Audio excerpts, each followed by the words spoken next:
Hi hello ಎಲ್ಲರಿಗೂ ನಮಸ್ಕಾರ. Welcome to Mamata cooking and blogs. ನಾನು ಮಮತಾ. ಇವತ್ತು ತರಕಾರಿ ಬೇಳೆ ಸಾರನ್ನ ಯಾವ ರೀತಿ ಮಾಡೋದು ಅಂತ ನೋಡೋಣ ಬನ್ನಿ.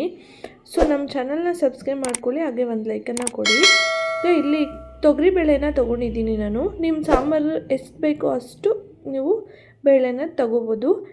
ಇಲ್ಲಿ ತೊಳ್ಕೊಂಡು ಹಾಕ್ಕೊಳ್ತಾ ಇದ್ದೀನಿ. ಸ್ವಲ್ಪ ನೀರನ್ನ ಹಾಕ್ಕೊಂಡು ಈಗ ನಾವು ಕಟ್ ಮಾಡಿರೋ ಅಂಥ ಆಲೂಗಡ್ಡೆ ತೊಳ್ಕೊಂಡು ನೀಟಾಗಿ ಹಾಕ್ಕೊಳ್ಳಿ.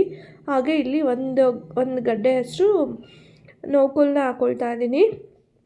ಹಾಗೆ ಒಂದು ಟೊಮೊಟೊ, ಹಾಗೆ ನಿಮ್ಮ ಹತ್ರ ಇದು ಕ್ಯಾರೆಟ್ ಇದ್ದರೆ ಕ್ಯಾರೆಟು ಸಹ ಹಾಕ್ಕೋಬೋದು. ನಾನಿಲ್ಲಿ ಕ್ಯಾರೆಟ್ ಹಾಕಿಲ್ಲ. ಹಾಗೆ ಸ್ವಲ್ಪ ಮನೇಲಿ ಸ್ವಲ್ಪ ಬೀನ್ಸ್ ಕಾಳಿತ್ತು, ಅದನ್ನೇ ಯಾಕೆ ವೇಸ್ಟ್ ಮಾಡೋದು, ಬೇಳೆ ಸಾರು ಚೆನ್ನಾಗಿರುತ್ತೆ ಅಂತ ಹಾಕಿದ್ದೀನಿ ಅಷ್ಟೇ. ಅದು ನೀವು ಆಪ್ಷನಲ್ ಅದು.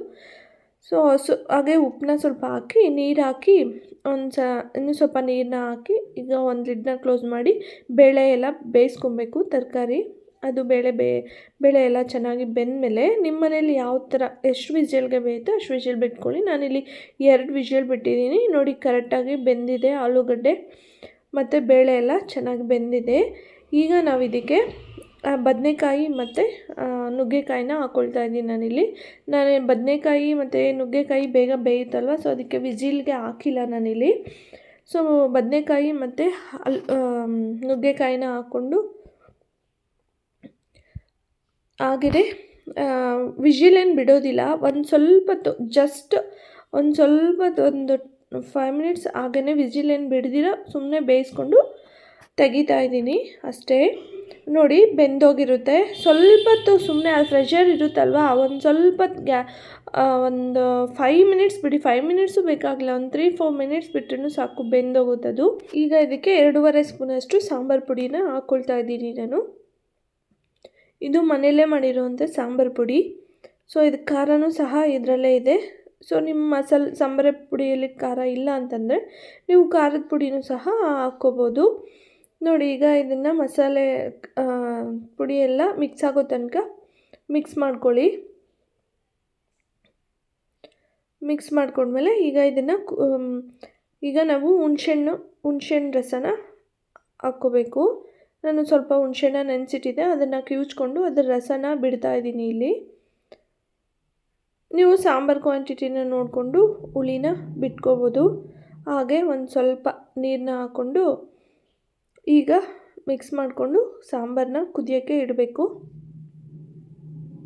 ತುಂಬಾ ಈಸಿಯಾಗಿ ಮಾಡ್ಕೋಬೋದು. ಇನ್ನೂ ತರಕಾರಿ ಎಲ್ಲ ಕ್ಯಾರೆಟ್ ಇದ್ದರೆ ಕ್ಯಾರೆಟ್ ಹಾಕ್ಕೋಬೋದು, ಇನ್ನು ಬೇರೆ ಮುಲ್ಲಂಗಿ ಇದ್ದರೆ ಮುಲ್ಲಂಗಿ ಹಾಕ್ಕೋಬೋದು. ಈ ಥರ ಎಲ್ಲ ತರಕಾರಿಗಳು ಹಾಕಿ ಮಾಡ್ಬೋದು. ತುಂಬಾ ರುಚಿಯಾಗಿರುತ್ತೆ. ಈಸಿನೂ ಸಹ. ಎಲ್ಲ ತರಕಾರಿ ಕೊಯ್ಕೊಂಡು ಹಾಕ್ಕೊಂಡು ಸಾಂಬಾರು ಪುಡಿನ ಹಾಕಿ ಈ ಥರ ಹುಣಸೆ ರಸನ ಹಾಕಿ ಕುದಿಸ್ಕೊಂಡ್ರೆ ಸಾಂಬಾರು ರೆಡಿ ಆಗುತ್ತೆ. ನಮ್ಮ ಮನೆಯಲ್ಲೆಲ್ಲ ತೆಳ್ಳಕ್ಕೇ ಸಾಂಬಾರು ಇರುತ್ತೆ. ನಾವು ತಿಕ್ನೆಸ್ಸಾಗಿ ಗಟ್ಟಿಯಾಗಿ ಮಾಡೋದಕ್ಕೆ ಹೋಗೋದಿಲ್ಲ. ಸೊ ನಿಮ್ಮ ಸಾಂಬಾರು ಯಾವ ರೀತಿ, ನಿಮ್ಮ ಮನೇಲಿ ಯಾವ ರೀತಿ ಮಾಡ್ತೀರೋ ಆ ಥರ ಮಾಡ್ಕೊಳ್ಳಿ.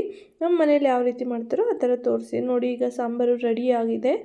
ಈಗ ಇದಕ್ಕೆ ಒಗ್ಗರಣೆನ ಕೊಟ್ಕೊಳ್ಳೋಣ. ಒಂದು ಪ್ಯಾನಲ್ಲಿ 1-2 ಟೇಬಲ್ ಸ್ಪೂನ್ ಆಯಿಲು ಮತ್ತು ಸಾಸಿವೆ ಸಿಡಿದ್ಮೇಲೆ ಕರಿಬೇವು, ಈರುಳ್ಳಿ ಹಾಕ್ಕೊಂಡು ಫ್ರೈ ಮಾಡಿಕೊಂಡು ಈ ಸಾಂಬಾರು ರೆಡಿ ಆಗಿದೆ ಅಲ್ವಾ, ಅದಕ್ಕೆ ಹಾಕ್ಕೊಂಡು ಮಿಕ್ಸ್ ಮಾಡಿಕೊಂಡು ಪ್ಯಾನ್ನಲ್ಲಿ ಸ್ವಲ್ಪ ಎಣ್ಣೆ ಇದೆ, ಅದಕ್ಕೂ ಹಾಕ್ಕೊಂಡು ಮಿಕ್ಸ್ ಮಾಡ್ಕೊಂಡು ಹಾಕ್ಕೊಳ್ಳಿ. ನೋಡಿ, ಈ ಕನ್ಸಿಸ್ಟೆನ್ಸಿ ಇದ್ದರೆ ಸಾಕು ಸಾಂಬಾರು.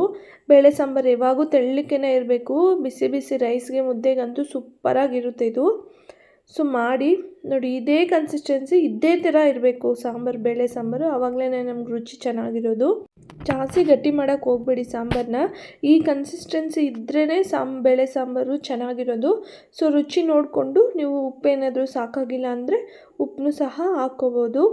ನೋಡಿ, ಇದೇ ಕನ್ಸಿಸ್ಟೆನ್ಸಿಯಲ್ಲಿ ಇದ್ರೇ ಚೆನ್ನಾಗಿರೋದು. ರೈಸ್ಗಾಗಿರ್ಬೋದು, ಮುದ್ದೆಗಾಗಿರ್ಬೋದು ತುಂಬಾ ರುಚಿಯಾಗಿರುತ್ತೆ. ಸೊ ಯಾರಿಗೆ ಈ ರೆಸಿಪಿ ಇಷ್ಟ ಆದರೆ ಒಂದು ಲೈಕ್ ಮಾಡಿ, ಹಾಗೆ ಶೇರ್ ಮಾಡಿ. Thank you.